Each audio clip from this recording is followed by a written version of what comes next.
Ok, entonces, em, lo que quiero que hagamos es que reflexionemos en grupos, yo creo que en 4 grupos, quizás 5, para que nos dé más o menos 5 grupos de 3 o de 4, ¿ok? Vamos a hacer la distribución al azar y lo que quiero que hagan ustedes es que se pongan a reflexionar sobre la adecuación, ¿ok? Hubo en una clase en donde yo hablé muy rápidamente sobre los otros aspectos de la adecuación, que no solamente es la adecuación con el público, con el oyente, con el que me está escuchando, que es finalmente lo más importante y de ahí surgió la reflexión sobre la adecuación de un texto, adecuarse al público. Todos lo tienen muy claro y es que insistimos mucho en eso y eso está muy bien. Sin embargo, les voy a dar un ejemplo y por eso quiero que reflexionen en grupo. Entonces, parto de un ejemplo. Me invitaron a una boda, ¿ok? Entonces, me dijeron que la vestimenta era formal, ¿ok? Entonces, voy de traje, ¿ok? Con corbata y voy vestido formalmente porque eso el público me lo pidió. Entonces, voy a misa, estoy vestido formal, eh, y evidentemente no estoy como una mosca dentro de la sopa, sino que estoy bien, estoy conforme a la manera como todos los demás están. ¿Ok? Sin embargo, yo pude haber elegido ponerme una corbata normal inglesa o una corbata de moño, ¿saben? Y de las dos maneras sería yo formal. ¿Cómo voy yo a distinguir si me pongo una corbata normal o si me voy a poner una corbata de moño? ¿Cómo voy yo a decir, bueno, prefiero el azul marino a un café oscuro muy bonito o a un negro? ¿Okay? O prefiero liso y no a cuadros o a rayas mi traje. ¿Okay? Eso tiene que ver con la adecuación conmigo. Es decir, que aunque yo me adecue al público, también yo me estoy adecuando a mi manera de ser, a lo que yo soy. Y eso es lo mismo con un texto. No trato, a menos de que sea una obra de literatura un poco eh, fantasiosa, en un texto académico no trato de jugar el papel de otro, o sea, no trato de ser Heidegger cuando escribo, sino que soy yo mismo y expreso las cosas teniendo en cuenta al público al cual me dirijo, pero también teniendo en cuenta, perdón, lo que yo soy, ¿ok?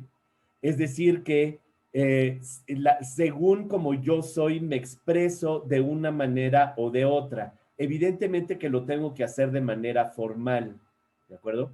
Pero al mismo tiempo, lo tengo que hacer de acuerdo al vocabulario que normalmente uso, a mi manera de expresarme, a mi manera de escribir, etcétera. También me tengo que adecuar al tema. ¿Sí? No es lo mismo estar hablando de antropología, en donde voy a estar hablando sobre todo de la vivencia de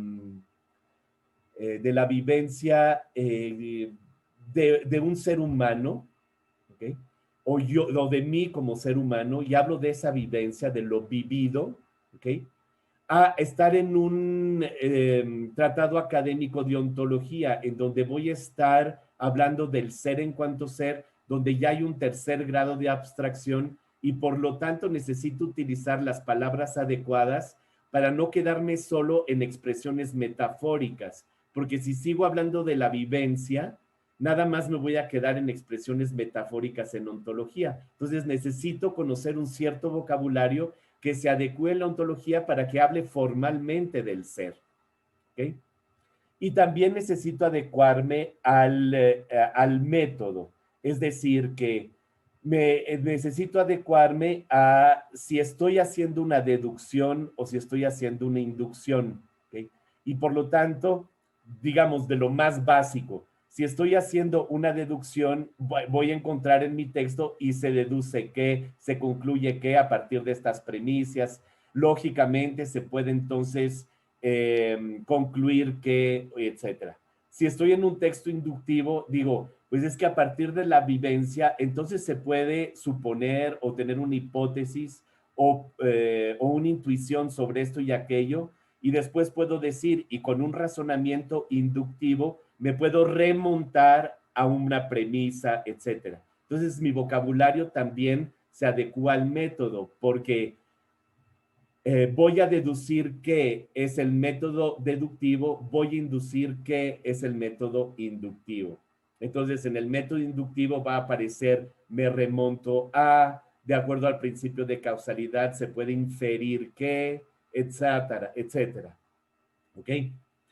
Entonces, nos vamos a dividir ahorita en grupos para que ustedes reflexionen en justamente todos esos aspectos de la adecuación. También pueden volver a reflexionar sobre la adecuación con respecto al público.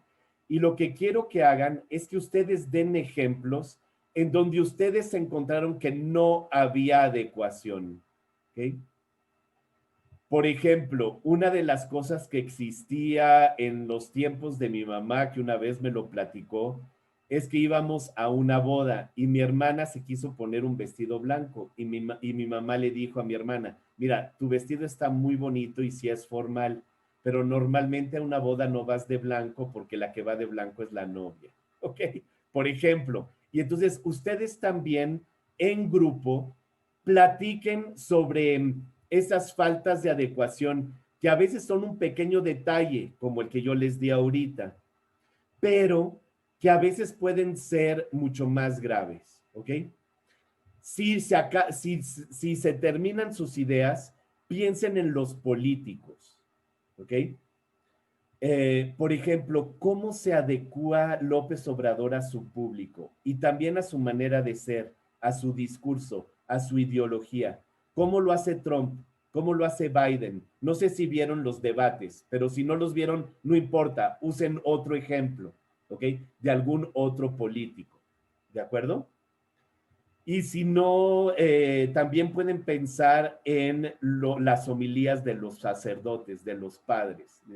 No, hombre, era una misa de niños y este padre se la pasó hablando muy teóricamente y nunca dio ningún ejemplo, ¿no? Entonces, evidentemente estaba adecuado con él, pero no con su público, ¿ok? Cosas así, ¿ok?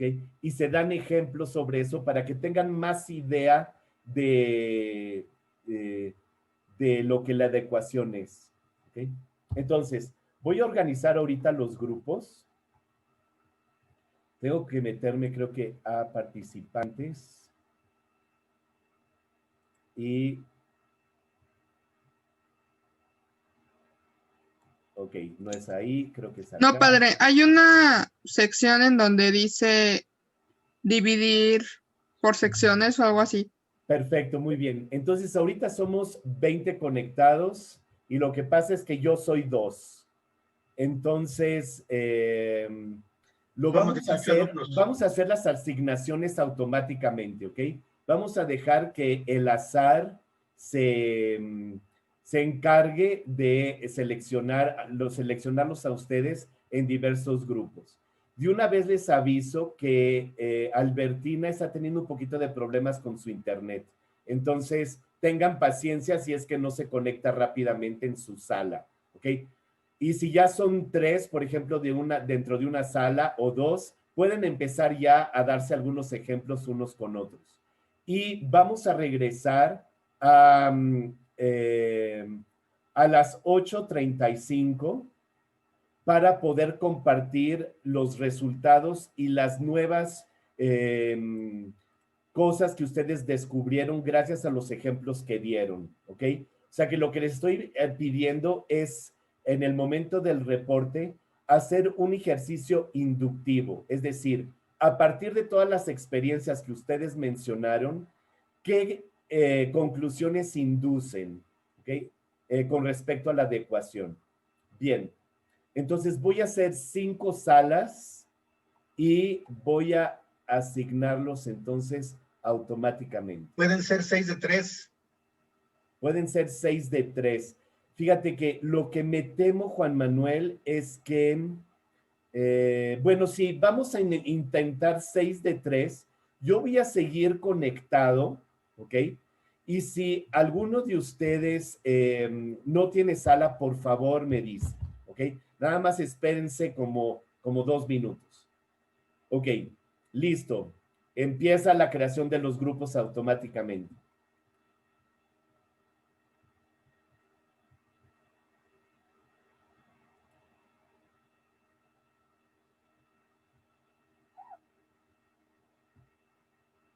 Tienen que darle a aceptar, exacto. Muy bien. Bueno, nos profundizamos en el ámbito religioso, por ejemplo, tomando las homilías como ejemplo. Fue algo muy hermoso, padre, lo que comentó al principio, que no solo se tiene que mantener a la vista nuestra audiencia, sino la esencia de quienes nosotros somos y pues la esencia de nuestro mensaje. Y esto fue muy importante para la discusión que tuvimos porque reconocimos cómo muchas personas cuando hablan se esfuerzan tanto por agradar o adecuarse, tanto forzan una adecuación hacia el público que se olvida totalmente de la esencia de uno o del mensaje o del propósito del por qué se está comunicando. Por ejemplo, muchos sacerdotes que por error o lo que sea, tratan de agradar al público y hablan de una cosa, de otra, el coronavirus, política, de mi tía, la revista, y se le olvida, se queda por detrás la salvación del alma, el hablar sobre el cielo y el infierno, hablar sobre nuestro Señor Jesucristo. Y ahí es un ejemplo de cómo no se adecua correctamente, se adecua al público, pero no a la esencia de lo que debe ser el mensaje y a la esencia de quién es uno mismo. Este es un ejemplo, y también mencioné otros ejemplos de cuando fueron a Guatemala, cómo ellos tuvieron que adecuarse su persona a donde vivían, a donde estaban en ese tiempo, y se me hizo algo muy profundo, muy provechoso. Excelente, Diana. Muchas gracias. Excelente. ¿Alguien más le gustaría compartir lo que descubrió hoy? A nosotros, padre. Adelante. Yo estaba con Gilberto y con Carlos y llegamos a la conclusión de que, pues sí, la adecuación no solo debe limitarse al tipo de público o al discurso, sino que también, y sobre todo lo que más influye, llegábamos, es el contexto en el que se está desarrollando la comunicación, ¿no? Y, por ejemplo, en esto hacíamos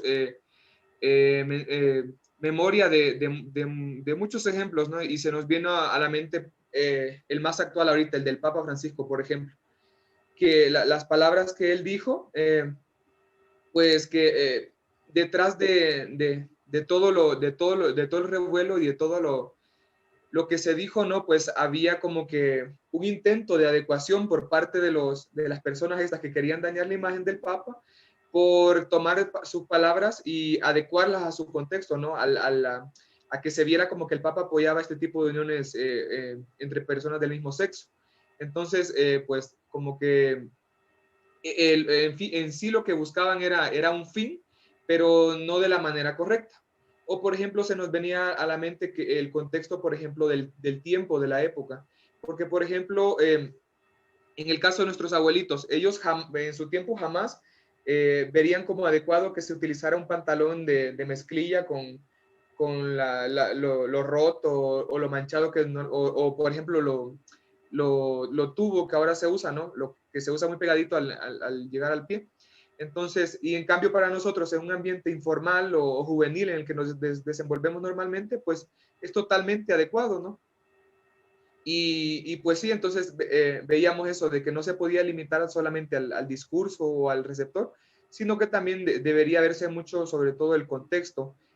Por ejemplo, también decíamos, ¿no? Que no se puede ir a un velorio y estarse riendo, porque o sea, la actitud sería totalmente inadecuada con respecto al ambiente en el que estás. O también, siguiendo con lo del Papa, por ejemplo, se sabe de que las esposas de los jefes de Estado, al momento de irlo a visitar, incluso los jefes de Estado, deben ir vestidos con cierta etiqueta. Y que, por ejemplo, por ejemplo, la esposa del presidente de México no puede ir a visitar al Papa vestida de blanco como el privilegio que tienen algunas reinas, ¿no? de países católicos. Entonces, sería totalmente inadecuado que ella fuera vestida o de manera informal o vestida de otro color que no fuese el negro, ni con la mantilla que normalmente se pone. Entonces llegamos a esa conclusión que sobre todo influye mucho el contexto. Gracias. Muy bien, gracias, José David. Muy interesante lo que vieron y es cierto que la polémica alrededor del Papa, pues sí, eh, hace uno justamente reflexionar sobre la adecuación y también sobre la manipulación, ¿verdad? Cómo hay grupos que pueden estar manipulando y no están buscando la verdad, ¿verdad? Y entonces ahí sí, claro, se vuelve problemático. Qué bueno que reflexionaron sobre eso. ¿Alguien más quiere compartir lo que reflexionó, lo que aprendió hoy en Nosotros, el grupo? padre. Adelante, Leopoldo. Y Ok. después Juan Manuel. Pues yo estuve trabajando con el hermano Dante y con Eric. Y llegamos a la conclusión, lo que yo les decía, bueno, para el examen, al menos en lo particular, ciertamente yo todo lo relacioné con lo textual y literario, ¿no? Sí, Y eso está entonces, bien. pero bueno, también es cierto lo demás que fuimos descubriendo. Y yo también tomé otro ejemplo de nuestro presidente, ¿no? Cuando pide los códices prestados.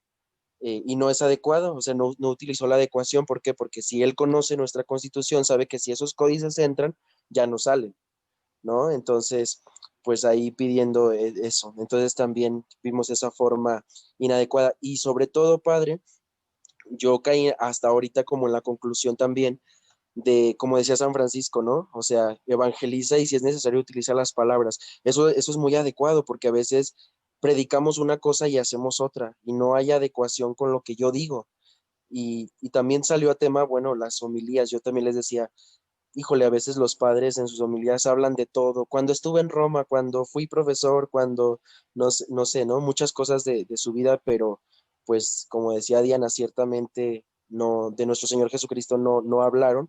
O también me llama la atención que muchos se enfocan solamente en el Evangelio, cuando pues todas las lecturas van íntimamente unidas, ¿no? La primera lectura. Entonces hay una adecuación perfecta en eso, como a veces el Evangelio tiene mucho que ver con la primera lectura, se relacionan pues y a veces también se pierde ahí esa adecuación.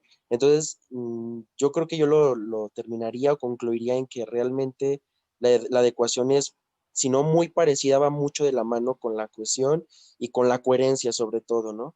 Entonces, de hacer vida lo que decimos y pues adecuarnos, vaya. Buen punto, Leopoldo. Muy bien, muy buen punto. Es cierto que en el examen sobre todo se pedía con respecto a un texto escrito, ¿verdad? Eh, entonces, sí, lo bonito de sus ejemplos que están tomando es que concretiza ciertos problemas que quizá no se ven tan claros en un texto escrito, ¿verdad? Y entonces, por ejemplo, si estás haciendo una disertación en donde te dieron un texto, un poco como lo que hicimos en el primer examen parcial, donde te dan todo un texto, tienes que tomar la idea principal, por lo menos en alguno de los párrafos, para hablar de la idea principal del texto. Y ya después, si te interesa mucho otro tema, hablas de lo demás, pero no puedes omitirlo, ¿verdad? Entonces, sí, muy bien, muchas gracias. Gracias, Leo. Juan Manuel, querías compartirnos algo también. Sí, así como comentó José David, también nosotros hablamos de también la adecuación en relación con el contexto. Por ejemplo, la hermana Albertina, que estuvo en nuestro grupo junto con Jaime, nos comentaba de que, por ejemplo, cuando van de misión, pues tienen que adecuarse, digamos, al contexto del lugar, de la gente con la que van a misionar. Y bueno, yo también en relación con el contexto, yo ponía un ejemplo de nuestro retiro de ordenación para ser diáconos. Normalmente, pues cuando se reciben órdenes, en el caso del diaconado, pues se hace un retiro, en nuestro caso, que es de una semana. Generalmente en estos retiros, pues nos dan, como participan también la esposa de uno, entonces, pues se nos dan temas que reflexionamos en conjunto con la esposa o en grupos, digamos, con otros compañeros diáconos que también con sus esposas, que también son matrimonios. Y bueno, y luego se ponen en común y esa es más o menos la dinámica de esos retiros. Cuando a mí me tocó la ordenación, invitamos a un sacerdote jesuita a que nos diera el retiro. Y nos dio un retiro en silencio. Y que en realidad, pues no fue adecuado para lo que, digamos, lo que era la dinámica que realmente nosotros llevábamos. Y sobre todo con las esposas hubo mucho problema. Las esposas se negaron a hacer silencio. Entonces, fue un problema ahí, digamos, en ese retiro, porque no hubo una adecuación entre, ahora sí que la dinámica del retiro y el objetivo de lo que queríamos, que siempre se veía, ¿no? Claro, claro, muy buen punto, sí. Gaby, adelante. Sí, padre, pues a mí me tocó trabajar con David y pues también nuestros ejemplos fueron como más de la vida cotidiana. Yo le puse un ejemplo de que hablando de la adecuación, cuando yo estoy en la catequesis con los niños más pequeños, que quizá tienen entre 7 8 años, pues como a mí me gusta hablarle de los santos, pues algunos son mártires, bueno, la mayoría son, bueno, no la mayoría, pero los que hemos visto a lo largo de estos sábados, pues sí, no han sido santos mártires. Y le puse el ejemplo a David que yo con esos niños no, pues no digo como tal